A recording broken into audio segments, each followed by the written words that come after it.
साथियों नमस्कार। साथियों 8वें वेतन आयोग का कुछ क्लियर हो या ना हो, पर जुलाई 2025 का डीए क्लियर हो गया। महंगाई भत्ता एक तरह से क्लियर हो गया।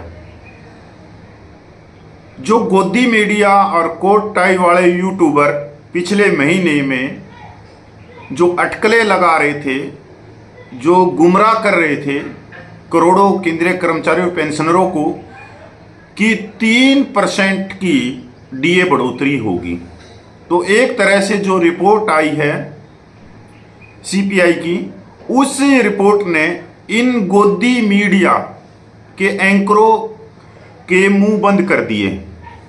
साथियों मैंने भी साथ की साथ बता दिया था कि जो लेबर ब्यूरो के जो सिस्टम है महंगाई नापने का, वो बहुत पुराना हो चुका है। अगर वही सिस्टम चलता रहा तो वो दिन दूर नहीं है जब आपकी महंगाई भत्ते में 1% की बढ़ोतरी होगी। पूरी रिपोर्ट पे चलते हैं। 6 साल का रिकॉर्ड तोड़ दिया। मई में महंगाई 6 साल के सबसे निचले स्तर पर है। मतलब 6 साल का रिकॉर्ड टूट गया, जो महंगाई निचले स्तर पे आ गई। खाने पीने की चीजें सस्ती होने से राहत है। देश में खुदरा महंगाई दर सीपीआई आधारित मई 2025 में गिरकर सिर्फ 2.82% रह गई है, जो बीते 6 साल से भी ज्यादा समय का सबसे निचला स्तर है। अप्रैल में यह आंकड़ा 3.16% था।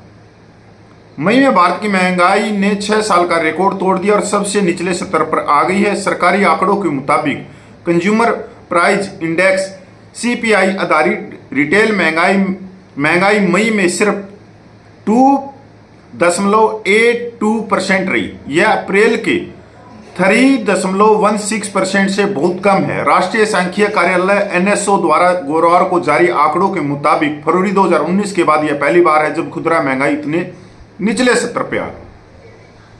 अब समझ में आ गया पूरी रिपोर्ट। अभी तो दो महीने की और रह गई, तो मई का है और जून का और रह गया महंगाई के आंकड़े।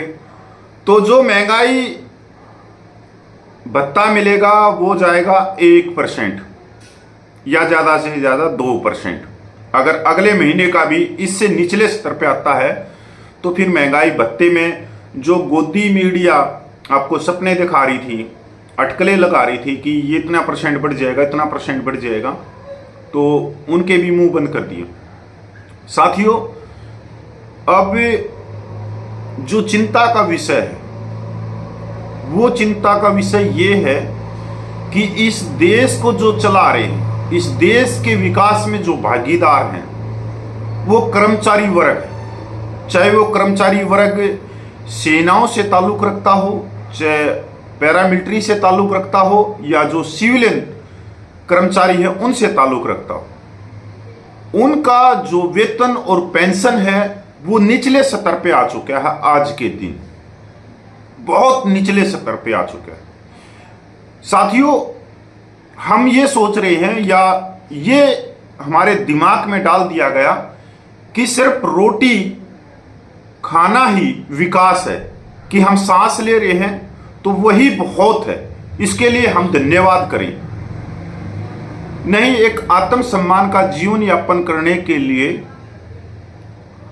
आपके पास में इतना पैसा होना चाहिए कि आप कुछ अपने फैसिलिटी वेलफेयर कुछ कर सको, कुछ चीजें अपने घर में लेके आ सको, तभी आप जीवन यापन कर रहे हो। ऐसे तो रोटी खा के काम चलाना हो तो कहीं भी लंगर खा लो, भंडारे खा लो, बाबा बन जाओ।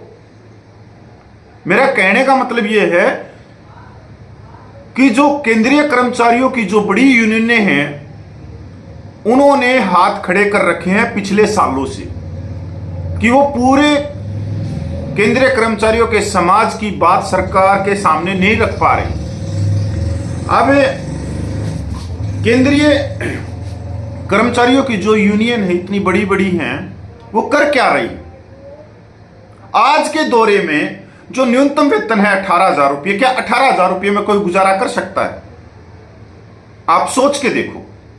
अगर पेट्रोल पंप पे उसकी बाइक भी चली गई तो 300-400 का उसने तेल डलवा लिया तो वही 17,500 रुपये हो जाएंगे।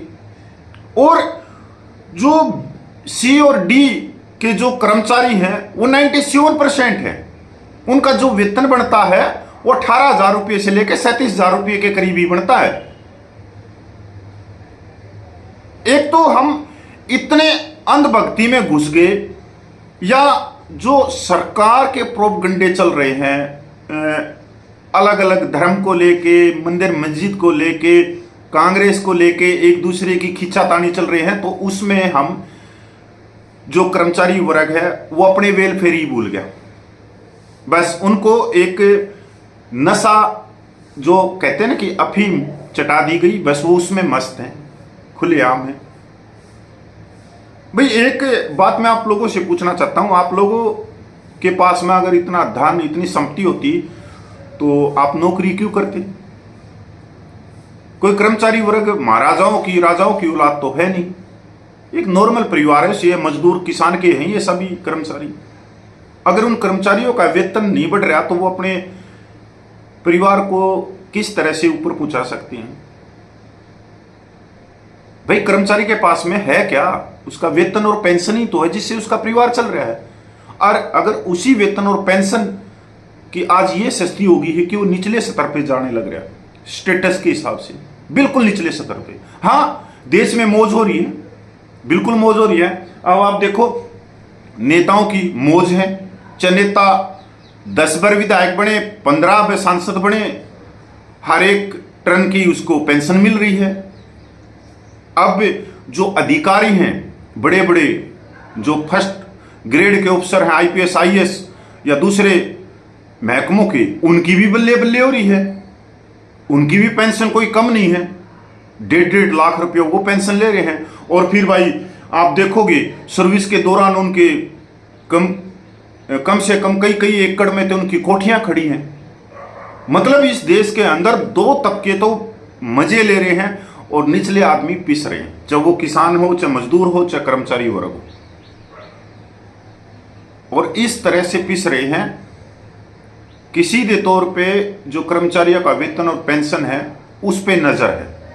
ऐसा ही 2004 में हुआ था जब पेंशन बंद की गई थी। उसके बाद में सिर्फ डिफेंस में पेंशन थी, और डिफेंस में भी पेंशन बंद ही हो चुकी है, क्योंकि अग्निवीर अग्निपथ लाके पेंशन पे ही तो कैची चलाई गई है। अब 25% पक्के किए जाएंगे, 75% बाहर आ जाएंगे। तो बताओ, देखो कहां से कहां सोचे, और हम इस सोच पे चल भी नहीं रहे, न ही देख रहे। साथियों, अगर कर्मचारी वर्ग ऐसे ही सोता रहा ना तो आप यकीन मानना आपको 8वें वेतन आयोग में कुछ नहीं मिलने वाला, और ये महंगाई के जो आंकड़े हैं ये और नीचे जाएंगे। और एक दिन ऐसा आएगा कि इस देश के अंदर कोई महंगाई है ही नहीं, जो भी सामान है वो बिल्कुल फ्री मिल रहा है, क्योंकि महंगाई नापने के जो सिस्टम है वो बहुत पुराना हो चुका है। और उसके लिए जो केंद्रीय कर्मचारियों के बड़े संगठन कहते हैं अपने आप में, उनका कोई रोल नहीं है कि वो सरकार से कर्मचारियों की स्थिति के बारे में उनको अवगत करवाए।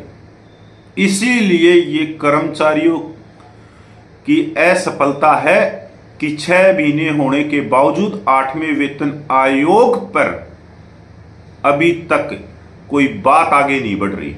ना उसका नोटिफिकेशन निकल रहा है, ना उसके अध्यक्ष और सदस्यों के बारे में बात हो रही है, ना ही उसके टीआर के बारे में बात हो रही है। क्यों? क्योंकि सब मस्त हैं, कोई सवाल पूछता ही नहीं।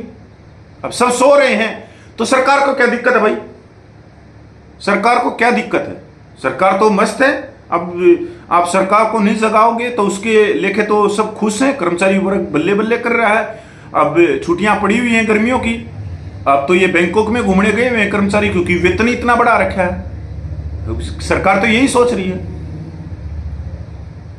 साथियों देखो, मैं तो कर्मचारी वर्ग को एक जगाने का काम करता हूं। मैं कोई गोदी मीडिया का एंकर नहीं हूं, या सपने आप लोगों को बेचूं, या कोट टाई वाले यूट्यूबरों की तरह नाचते कूदते ऊपर उछलता रहूं कि ये बल्ले बल्ले, वो खुशखबरी, ये थल्ले थल्ले। तो ऐसा नहीं है। मैं एक आप लोगों को एक तस्वीर दिखाना चाहता हूं कि वास्तव में कर्मचारी वर्ग बहुत ज्यादा पिसा जा रहा है और पिसता रहेगा। एक दिन सिर्फ आप सर्विस करते हुए मिलोगे और ये देखोगे कि जिस दिन आपके क्या वेतन और पेंशन आएगा उसी दिन वो वेतन और पेंशन ऐसे बट जाएगा, आपकी जेब में 1 रुपया नहीं बचेगा। आज की स्थिति यही हो रखी है। चाहे कोई कर्मचारी वर्ग 40,000 या 45,000 रुपया वेतन उठाता हो, उसका महीना निकालना बहुत मुश्किल हो रखा है। अब नौकरी छोड़े तो जाए कहाँ, क्योंकि भूखा मरेगा। मतलब एक तरह से मजबूरी बना दी। और नौकरी छोड़े भी तो जो पीछे खड़े हैं वो लाखों करोड़ों खड़े हैं। मतलब सम्मानजनक वेतन नहीं है। अगर चपरासी की भर्ती निकल रही है तो उसके लिए लाखों फॉर्म भरे जा रहे हैं, 70-70 लाख, 80-80 लाख फॉर्म भरे जा रहे हैं। और सारे स्कॉलर वाले, एमए वाले, बीएससी वाले, सब ये।